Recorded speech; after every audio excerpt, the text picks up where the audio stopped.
بسم اللہ الرحمن الرحیم، الحق المبین۔ اگلا جو ہمارے پاس ٹاپک ہے وہ ہے آخری سہارا، یعنی علماء دیوبند کا آخری سہارا ہے کیا؟ وہ آخر میں بالآخر تنگ آ کر کیا سہارا لیتے ہیں، کیا بات کہتے ہیں؟ وہ کہتے ہیں اس بحث میں ہمارے مخالفین یعنی حضرات علماء دیوبند کا ایک آخری سہارا یہ ہے کہ بہت سے اکابر علماء کرام اور مشائخ اعظام نے علماء دیوبند کی تکفیر نہیں کی۔ اکابر علماء کرام یعنی جو بڑے بڑے علماء ہیں، اور مشائخ اعظام یعنی جو بڑے بڑے عظیم استاد ہیں، شیخ ہیں، انہوں نے علماء دیوبند کی تکفیر نہیں کی، یعنی ان کو کافر نہیں کہا۔ جیسے سند المحدثین حضرت مولانا ارشاد حسین صاحب مجددی رامپوری رحمۃ اللہ علیہ اور حضرت سید پیر مہر علی شاہ صاحب گولڑوی، یعنی جو یہ گولڑا کے پیر ہیں، ٹھیک ہے۔ کہتے ہیں اسی طرح سے یعنی ان دونوں نے جو ہے وہ دیوبندیوں کو کافر نہیں کہا۔ کہتے ہیں اسی طرح بعض جو دیگر اکابر امت ہیں، یعنی اس امت کے جو بڑے بڑے علماء ہیں، ان کی کوئی تحریر جو ہے وہ ثبوت کے طور پر تکفیر میں پیش نہیں کی جا سکتی، یعنی انہوں نے کافر کہا ہو کسی کو، اس کے بارے میں کوئی بھی ایسی تحریر، ایسا فتویٰ ہمارے سامنے نہیں آتا۔ تو یعنی دیوبندی حضرات یہ کہتے ہیں کہ جب آپ کے اتنے بڑے بڑے علماء نے ہمارے بارے میں کوئی ایسی تکفیر کے الفاظ نہیں کہے تو آپ لوگ کیوں کہتے ہیں؟ یعنی یہ آخری سہارا وہ ڈھونڈتے ہیں۔ تو اس کے متعلق گزارش ہے کہ تکفیر نہ کرنے والے حضرات میں بعض حضرات تو وہ ہیں جن کے زمانے میں علماء دیوبند کی عبارت کفریہ جن میں التزام کفر متقین ہو وہ موجود ہی نہیں تھیں،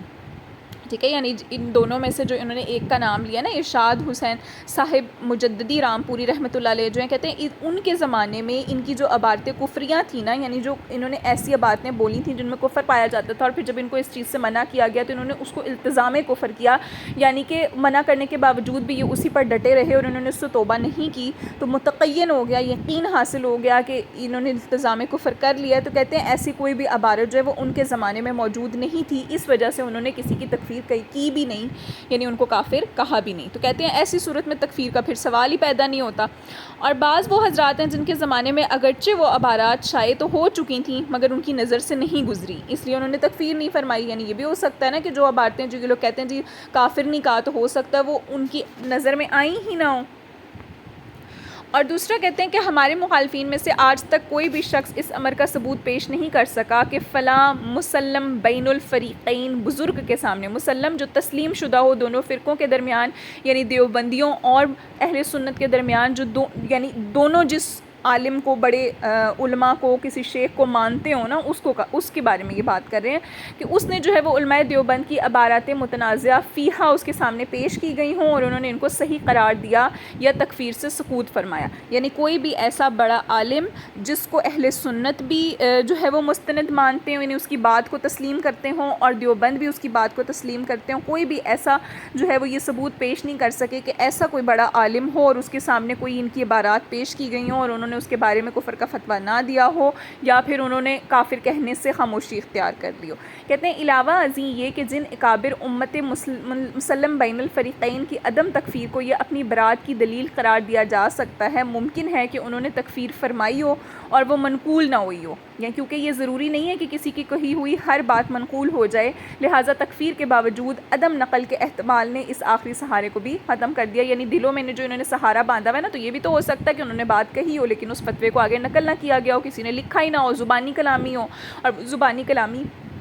آگے تک نہ پہنچا ہو، تو کیونکہ یہ احتمال ہے، یہ وہم ہے نا، اس وجہ سے ان کے اس شبے کو بھی ختم کر دیا جاتا ہے اس وجہ سے۔ اب کہتے ہیں ایک تازہ شبہ یہ ہے، یعنی بعض حضرات یہ کہتے ہیں کہ بھئی ضروری ہے اپنا ٹائم ضائع کرنا ہے کہ ان کو کافر کہنے میں، دفع کرو ان کا خاتمہ، کیا پتہ اللہ بہتر جانتا ہے کہ صحیح اسلام پر ہوا ہے یا نہیں ہوا، ہو سکتا انہوں نے توبہ کر لی ہو، ہم کون سا ان کو سمجھتے ہیں۔ تو کہتے ہیں ایک مہربان نے تازہ شبہ یہ پیش کیا ہے کہ کسی کو کافر کہنے سے ہمیں کتنی رکعتوں کا ثواب ملے گا، ہم خواہ مخواہ کسی کو کافر کیوں کہیں، توہین آمیز عبارات لکھنے والے مر گئے، اس دنیا سے رخصت ہو گئے، اور حدیث شریف میں عارض ہے کہ اذکروا موتاکم بالخیر، کہ اپنے مردوں کو جو ہے وہ خیر سے یاد کرو۔ پھر بھی یہ ممکن ہے کہ مرتے وقت ہو سکتا انہوں نے توبہ کر لی ہو، حدیث شریف میں جیسے کہ آتا ہے انما الاعمال بالخواتیم، کہ اعمال کا دار و مدار ہے وہ خاتمہ پر ہے، تو ہمیں کیا معلوم ان کا خاتمہ کیسا ہوا ہے، شاید ایمان پر ان کی موت واقع ہوئی ہو۔ تو اس کا جواب یہ دیا جاتا ہے کہ کفر و اسلام میں امتیاز کرنا، یعنی کفر میں اور اسلام میں فرق کرنا ضروریات دین سے ہے۔ آپ کسی کافر کو عمر بھر کافر نہ کہیں، مگر جب ان کا کفر سامنے آ جائے تو بربنائے کفر، یعنی کفر کی بنیاد پر اسے کافر نہ ماننا خود کفر میں مبتلا ہونا ہے۔ کہتے ہیں کہ آپ کے سامنے کوئی کافر شخص موجود ہے نا، آپ اس کو منہ سے کافر کافر نہیں کہتے، لیکن دل میں تو عقیدہ ہونا چاہیے نا کہ جب آپ کے سامنے وہ اس طرح کے کام کرتا ہے کہ وہ کفر والا ہے، تو اس کفر کی بنیاد پر کیا آپ اس کو دل میں بھی کافر نہیں سمجھیں گے؟ اور اگر نہیں سمجھیں گے تو پھر آپ اس کا مطلب خود بھی کافر ہو جائیں گے۔ بے شک اپنے مردوں کو خیر سے یاد کرنا چاہیے، مگر توہین کرنے والوں کو مومن اپنا نہیں سمجھتا، نہ ہی وہ واقع میں اپنے ہو سکتے ہیں۔ اس لیے مضمون حدیث کو ان سے دور کا بھی تعلق نہیں، یعنی یہ جو حدیثیں آپ نے بیان کی ہیں ظاہر سی بات ہے یہ ان کے بارے میں نہیں ہو سکتی۔ کہتے ہیں ہم مانتے ہیں کہ خاتمے پر اعمال کا دار و مدار ہے، مگر یاد رکھیے کہ دم آخر کا جو حال ہے وہ اللہ جانتا ہے، اور اس کا مال بھی اس کی طرف مفوض ہے، یعنی کہ ہم سب اس کا مال ہے اور اسی کی طرف لوٹ کے جانے والے ہیں۔ تو احکام شرع جو ہے وہ ہمیشہ ظاہر پر مرتب ہوتے ہیں، یعنی ہمارے ظاہری اعمال کسی کے سامنے ایسے ہوں گے جو کفر والے ہوں گے تو ہم اس کو کافر ہی کہیں گے۔ اس لیے جب کسی شخص نے معاذ اللہ اعلانیہ طور پر التزام کفر کر لیا تو وہ حکم شرعی کی روح سے قطعاً کافر ہے، تاوقت یہ کہ وہ توبہ نہ کرے۔ یعنی اگر کوئی شخص ہمارے سامنے اپنے آپ کو مسلمان ظاہر کرتا ہے اور اس سے کوئی بھی ایسا کام ہمارے سامنے صادر نہیں ہوتا تو ہم اس کو مسلمان ہی سمجھیں گے، لیکن اگر وہ ہمارے سامنے ایسا کوئی کام کرتا ہے جس سے کفر کا شبہ پیدا ہوتا ہے تو پھر ہم اس کو کافر ہی کہیں گے۔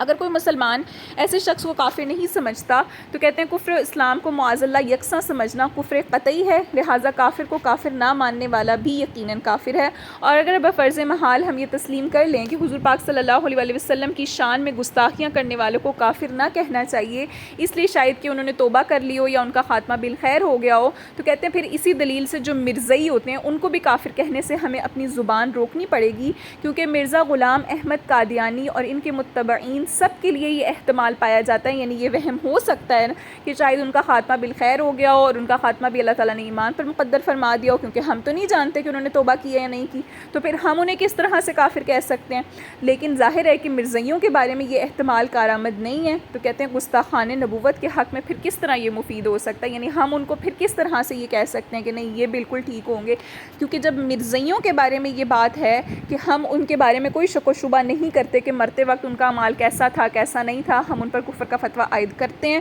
تو پھر جو گستاخان رسول ہوگا یا جو اللہ کی گستاخی کرنے والا ہوگا ہم اس کو بھی کافر ہی قرار دیں گے،